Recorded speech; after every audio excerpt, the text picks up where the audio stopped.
morning and welcome to our family faith formation. It is Sunday, December, I can't see without my glasses. It is Sunday, November 28th, the first Sunday in Advent, or the first Sunday of Advent. We are gathered here, it's 10:30 in the morning, and we have to double down on the old face mask requirement.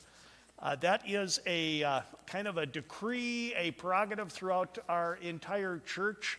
We have tested COVID in some of our ministry settings here at Our Savior's, and so we want to be very careful with respect to the spread of COVID, particularly with the variants. And so you should see that on the Facebook posting as well, and we will continue to abide by that, obviously, in the upcoming weeks. And stay tuned. We don't know what the future will hold with respect to the spread of COVID in our particular neck of the woods, but we do want to be responsible, and we will probably continue to do this. I mean, I can do this live stream and speak with all those gathered, and we've got our faithful attendees here, the Lubins and the Ronings, and if they need to do this from home, they can do it from home too, just like all of you. The first Sunday of Advent always brings on the Advent wreath. So let's talk about what an Advent wreath is. Advent wreath is circular in nature for the most part. I have seen Advent logs as well. You can take a birch tree and cut it in half, and then it won't, by doing that, it won't roll. It'll sit on a table or another flat surface. And four is the magical number in Advent. There's 4 weeks leading up to Christmas. And we light each one of these candles on the Sundays of Advent to get us closer and closer to Christmas. It's a wonderful tradition. And it's a tradition that you can do in each and every one of your homes. I rather suspect somewhere, someplace, you can find 4 candles, put them in a circle, or you can make your own Advent wreath, or you could purchase one. They do have these for sale in different stores. And circular reminds us that God is without beginning and without end. God is eternal, omnipresent, omniscient. God is everywhere at all times, at all places. And that circle reminds us of that. And we light the first candle of Advent because this is the first Sunday of Advent. Sometimes the candles might be blue in color for the color of Advent, which you can see over here is blue. Blue is the color of hope. Blue is the color of waiting in hope. We often see the Virgin Mary dressed in blue. So we even put her in with that particular symbolism as well. So we light, and I encourage you to do this in your homes, to light an Advent candle, and you can make up a prayer as you do it. But typically the first Sunday of Advent is that of waiting and watching. So we might say the following prayer: Gracious and loving God, we thank you for coming at one time as a baby and born in a manger, Jesus the Christ. During this season of Advent, keep us waiting and watching for your return. Allow us always to appreciate your abiding with us in love. We light this first candle of Advent, realizing full well how much you love us, that you care for us, and that you will never leave us. Amen. Yeah. And of course, it goes without saying, parental observation, parental attention is needed when those candles are lit, and don't just leave them there sitting there in the living room or wherever they burn unattended. So there you go. I talked about waiting and watching, and I'm holding in my hand some binoculars. We used this during the children's message today, but maybe some of you didn't see it, and we've got some other participants here. Edie, could you come forward, please? What is this? Can you tell me what this is? It's a pair of binoculars. And what do you do with them? You look through them to see things far away. To see things far away, right? Okay. Edie, there's a poster at the back of the church in the narthex. You see it on the cork board there? Yeah. Okay. Can you read that poster from right here? No. Okay, but I'm going to let you use my binoculars. Can you look through there to see that poster? And what is it announcing there, Edie? Can you tell me? It's kind of scripty kind of writing, so it's kind of hard to see. But do you see it? Is there a word that says the splendor of Christmas? Yeah. Okay, the splendor of Christmas. And it's formed in a Christmas tree, right? Can you see those stars and whatnot? What else do you see? Report back to us, Edie. What do you see? It's on the 17th and the 19th. The 17th and 19th. What do you suppose is being held on the 17th and the 19th of December, I'm assuming, right? Yep. Christmas show? A Christmas show or a Christmas concert, yeah. Who's putting it on? Can you tell me?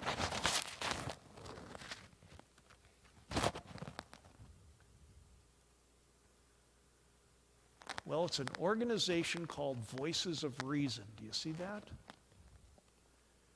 Yeah. And their director is Roy Berg. Now let me ask you another question, Edie. Some of the print you can read pretty good, right? And others is even too small. Other print is even too small to even see with the binoculars, right? Okay. Well, there's a lesson to be learned here, and the lesson is this. Advent is a season where we're watching things that might be far away, that might be coming a little closer, always watching and waiting for God to come into this world. Some things we're able to see very evidently.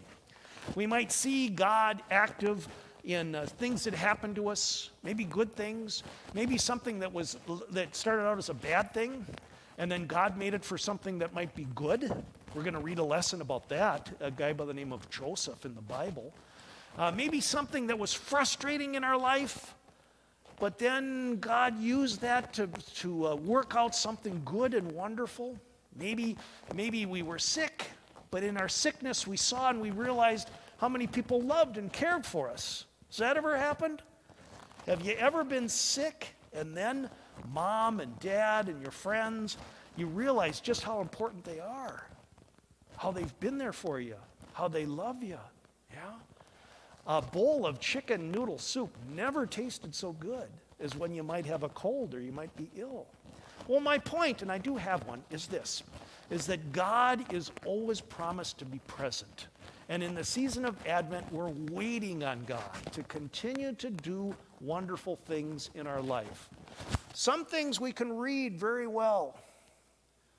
The splendors of Christmas, December 17th and 19th. Voices of Reason. But the other smaller print, we got to kind of wait. And God will reveal that to us as well.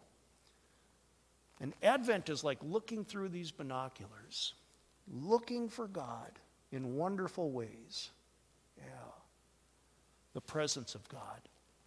Every time we read the Bible, we read stories about people who were looking for God, waiting on God, and God did wonderful things. It's like they didn't have binoculars back in Bible days, but it's like they were kind of waiting and looking and observing. This is kind of like what faith is. Faith is looking and seeing things that other people might not be able to see, seeing things that without faith, it would be impossible to see. Huh? So binoculars are kind of fun. I encourage you to take a pair of binoculars and maybe to take some time and to look at some of the neighbors who might have decorated. You guys have decorated, haven't you? Yeah. And there's other neighbors in the neighborhood that may have decorated. Take the binoculars and look at those lights.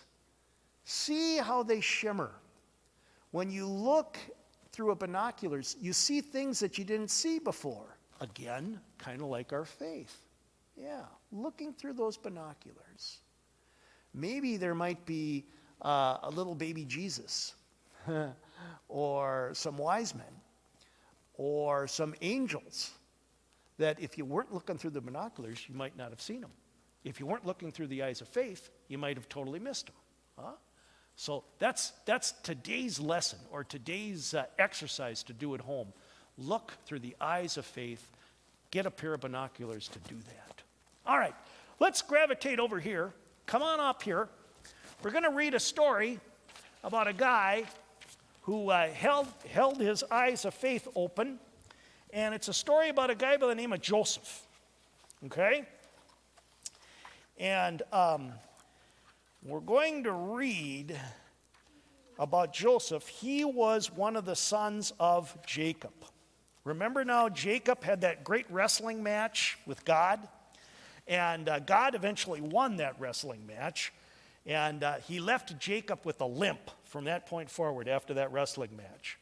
And God blessed Jacob with many sons. He had 12 total, some daughters as well. And now we get to the point where Joseph and his brother, Joseph was one of the sons of Jacob or of Israel. Remember now, just a reminder, Israel means he who wrestles or struggles with God. So Jacob's name was both Jacob and Israel, okay? And we can read the story about Joseph, one of Jacob's sons, and the other brothers. There were 11 of them in total. Edie, you want to come up here and do the reading for us? Go ahead and read with a nice, strong voice so it can be picked up in my microphone. Joseph and his brothers. Jacob lived with his family in a place called Canaan. He had many sons. One of Jacob's younger sons was named Joseph. Jacob spent more time with Joseph than with his other sons. He even had a special coat made for Joseph. It seemed to make Joseph's brothers that their father loved Joseph very much, and that then he loved them. They felt sad and angry. One night, Joseph had a dream. The next morning, he couldn't wait to tell everyone about it. I dreamed we were all in this field tying stems of grain together. Suddenly, I couldn't believe my eyes. Your grain made a circle around mine and bent over. You were bowing down to me. Isn't that exciting? Exclaimed Joseph. Now, what do you suppose the brothers are going to think about that? You think they're going to like it? No, they're not. You could predict. Go ahead and continue to read, Edie. You're such a great reader. Our grain did what? They laughed. Why do you think we would bow down to you like you were some kind of king? The brother said angrily. Joseph hung his head and walked away slowly and sadly. The next night, Joseph had another dream. He excitedly told everyone about it in the morning. I had an even better dream last night. I looked up in the sky, and there I was. I saw the sun, the moon, and the stars bow down to me. Isn't that amazing? He said. Oh, you think they're going to think that's even better? No, I don't think so. Go ahead and read, Edie. This time his father was listening. Jacob was angry with Joseph and said, "Why do you think your mother and I would stand next to your brothers and bow down to you as if you were a king? I don't like the strange dreams you are having. They will never come true." Now his brothers and his father were really mad at him. Lucky for Joseph, Jacob decided to send his brothers off with the sheep for a while. Later, Jacob sent Joseph to find out how Joseph's brothers were doing with the sheep. As he was getting near them, his brothers saw him coming. "Here comes our dreaming brother. Let's get rid of him," they planned. They grabbed Joseph and threw him into a pit. Ouch. The rocks at the bottom of the pit were hard and sharp. "God, why are they doing this to me?" prayed Joseph. A group of traders walked by on their way to Egypt. The brothers thought they'd get rid of Joseph once and for all. They sold Joseph to the traders and watched as he was taken away. Ah, all right. Let's take a seat. Thank you again for reading, Edie. Yeah. Joseph was able to have dreams. And he dreamt dreams where he was more important than his other brothers. Do you think it was a good idea that Joseph shared those dreams with his brothers? No. What do you think might have been a better idea to do? Maybe keep it to himself? Yeah? Huh. Joseph thought that these dreams were wonderful. They did come from God, but Joseph really didn't kind of exercise any very good judgment. He was kind of arrogant and haughty. He thought he was better than his brothers. That's not a very good thing to be. Not a very good thing to do. Have you guys ever had a dream? Have you ever dreamt anything? Mom and Dad, have you guys ever had dreams? Go back to your families and talk about a dream that you might have had, okay? And talk about what you think it might have meant. Maybe it might have meant nothing at all, but what might it have meant something to you if you had a dream, okay?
Anybody have something to share with respect to a dream they may have had?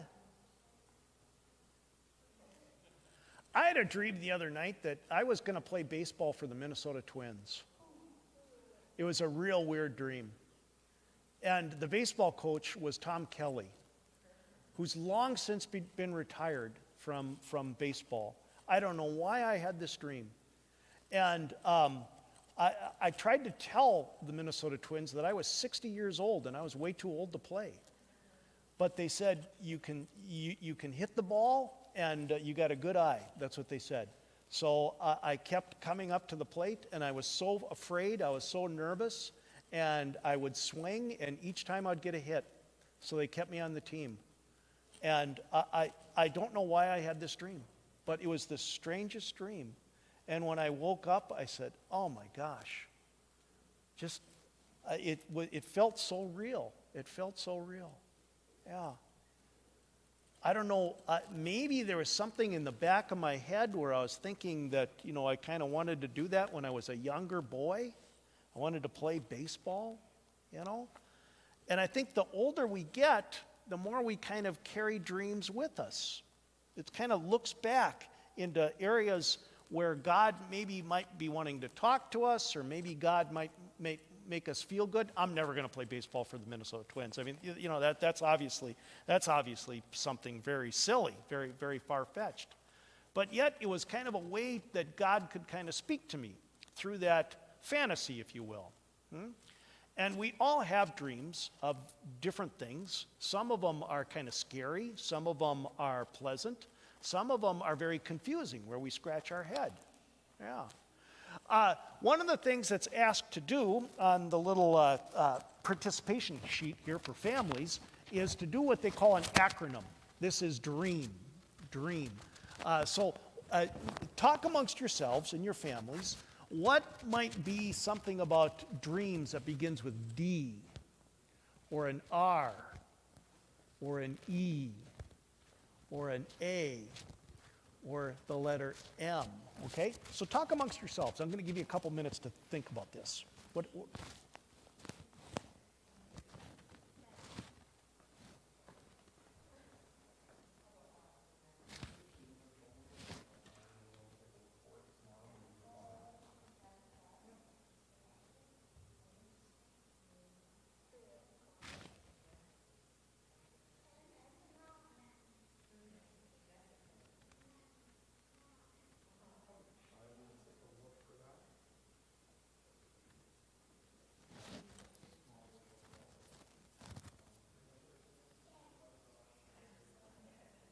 With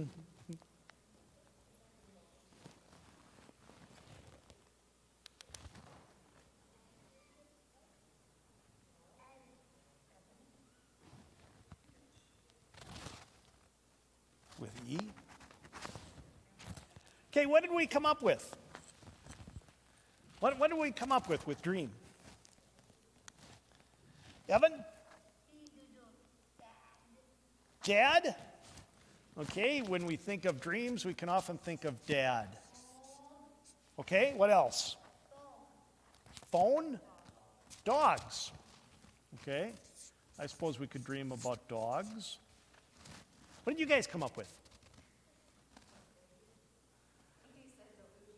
Delusional. I like that. How do you spell delusional?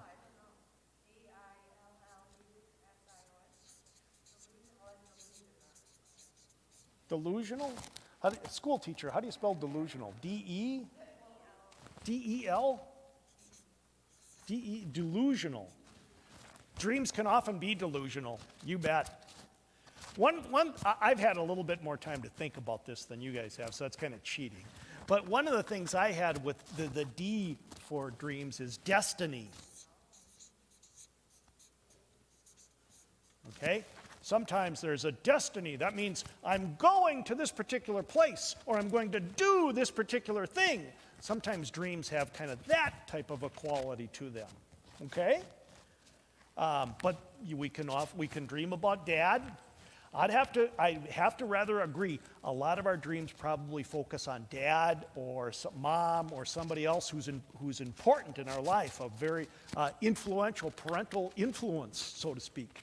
How about R? Yeah. What's that? Realistic. Realistic. Okay, nice. Yeah. So we could take a look at our dreams and then wonder, that might be something special, but is it realistic? Or how could I pull it together to make it become realistic? Yeah. How about others? Remembering, how hard it is to remember a dream. Yeah.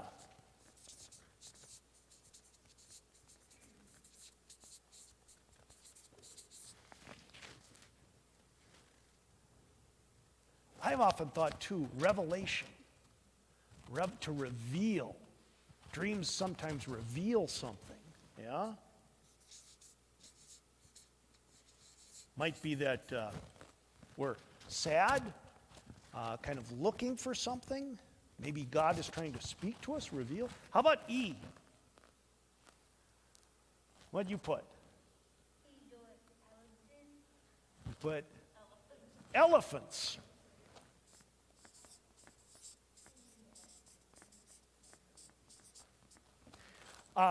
I have a friend of mine that I used to work with, serve. His wife would often have dreams about elephants. When she took a particular drug to help her fend off malaria, one of the side effects is that she would dream about elephants. I don't know why, but she did. These were friends of mine that often went to Africa, and they had to have different medicines that they had to take before going there. But that kind of gets off the track. Elephants, what else? Yeah? Exciting. Dreams can often be exciting. Nice, Naomi, thank you. Exciting, yeah. Dreams can be an experience. That begins with E, right? Experience. All right, how about A?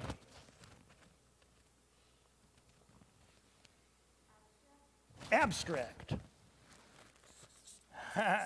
Nice. Dreams are often abstract.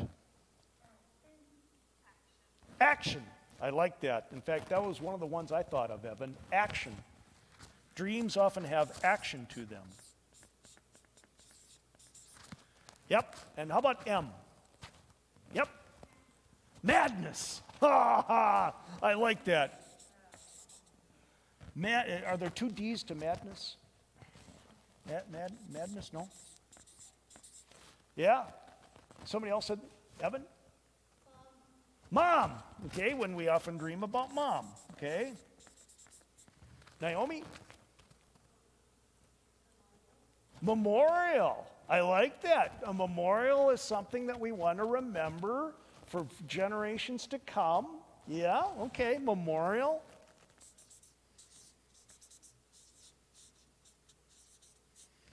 Yeah, right. I often think a good way to look at dreams is, and this is a very simple word, me.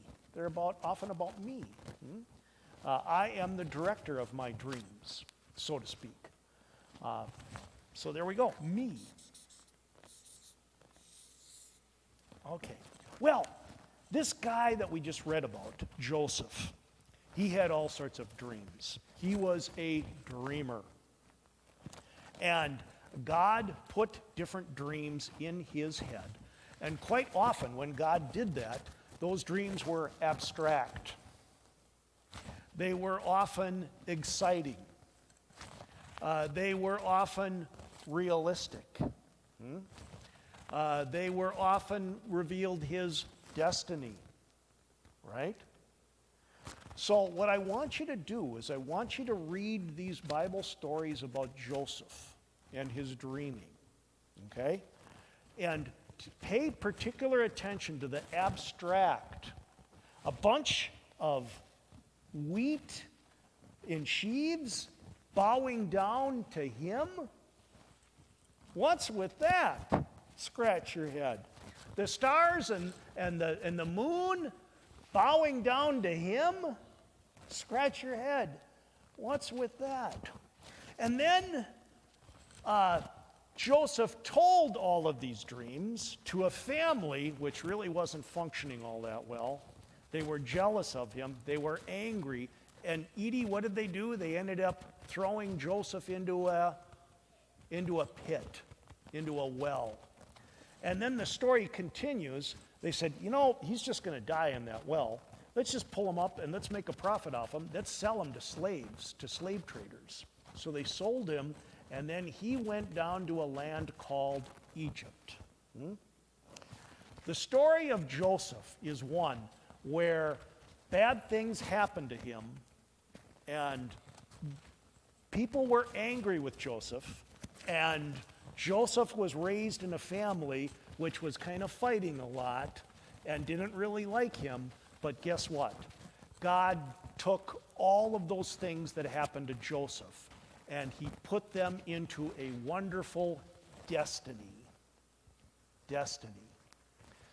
If you're watching this, and give you a little bit of a homework here to do, moms, dads, as you continue to work this story of Joseph and talk about him at home, look up the words destiny.